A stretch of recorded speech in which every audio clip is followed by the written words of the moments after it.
Kisah Islamnya Sayyidina Bilal bin Rabah al-Habsyi radhiyallahu anhu dan penderitaannya. Sayyidina Bilal al-Habsyi radhiyallahu anhu adalah seorang sahabat yang masyhur.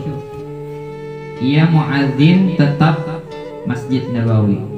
Semula ia seorang budak milik seorang kafir, yaitu Umayyah bin Khalaf. Kemudian ia memeluk Islam yang menyebabkan banyak menerima berbagai siksaan. Umayyah bin Khalaf adalah seorang yang kafir yang sangat memusuhi Islam.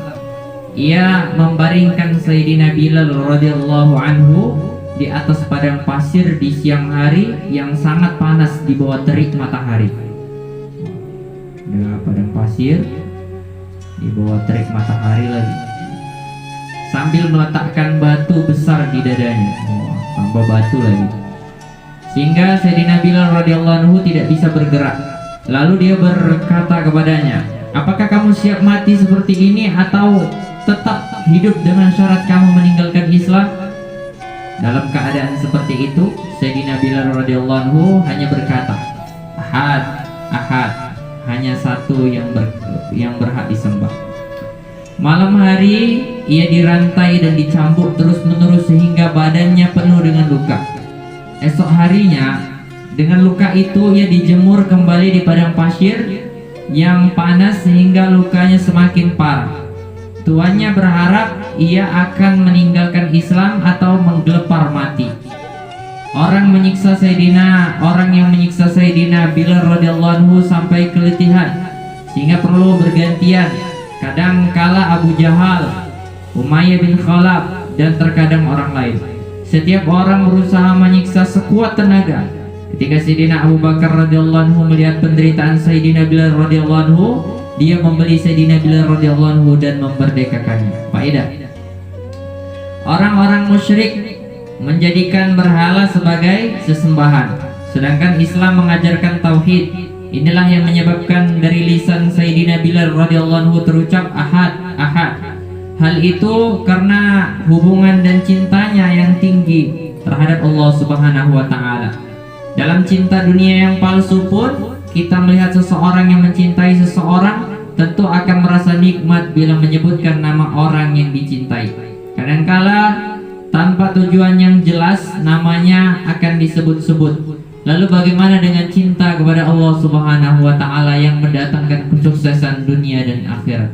Karena cintanya kepada Allah Subhanahu wa taala, inilah Sayyidina Bilal radhiyallahu anhu didera dengan segala siksaan. Ia diserahkan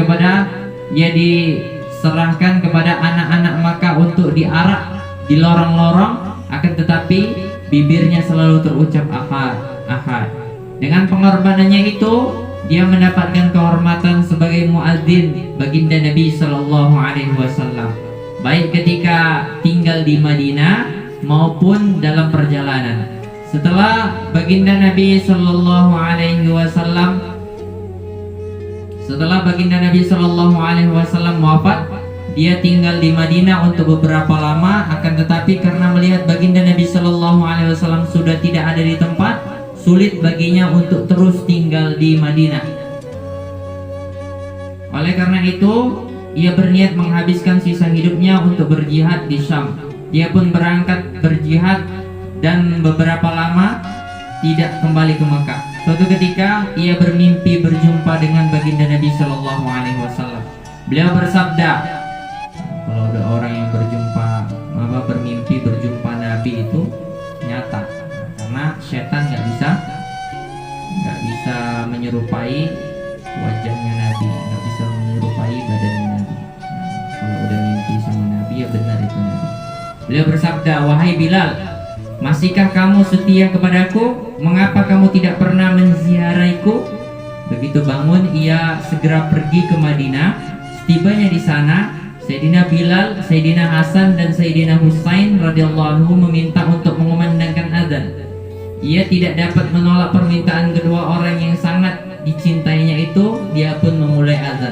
Tatkala suara azan seperti pada masa hidup baginda Nabi sallallahu alaihi wasallam sampai di telinga penduduk Madinah. Penduduk Madinah pun gempar. Para wanita pun menangis dan keluar dari rumah-rumah mereka. Setelah tinggal beberapa hari di Madinah, ia pun kembali ke Syam. Menjelang tahun 20 Hijriah dia wafat di Damaskus. Dalam kitab Usudul Ghobah. Jadi Bilal ini ketika Nabi Shallallahu Alaihi Wasallam meninggal, ia diangkat menjadi gubernur di Syam. Bahkan dia dapat istri yang cantik. Dianya hitam, ya kan? Tapi dia dapat istri yang cantik. Karena apa? Dia berkhidmat sama agama. Dia rela disiksa untuk agama. Dia rela disiksa untuk Allah Subhanahu Wa Taala. Jadi kalau kita mengejar akhirat, dunia itu akan datang terhina kepada kita. Tapi kalau kita mengejar dunia itu nggak akan bisa kita dapatkan. Dunia itu tidak akan bisa kita gapai. Kita lihat tadi bagaimana penderitaan ditaruh di padang pasir yang sangat panas dan terik. Bukan hanya itu aja, diseret lagi. Bukan hanya diseret aja, ditimpai batu lagi dadanya. Itu di siang hari. Di malam hari dipecutin, dirantai. Bilal itu dirantai. Sampai kata kisah ini kan, yang menyambut itu ganti-gantian, kadang Abu Jahal, kadang orang lain. Coba bayangin, siang dijemur, ditimpa lagi pakai batu, malam disiksa lagi, dipecutin. Tapi itu pun tidak menggetarkan jiwanya untuk meninggalkan Islam, malah bertambah imannya. Dan setelah itu, ketika selesai penderitaan, siapa tadi yang yang memerdekakannya? Abu Bakar radhiyallahu anhu.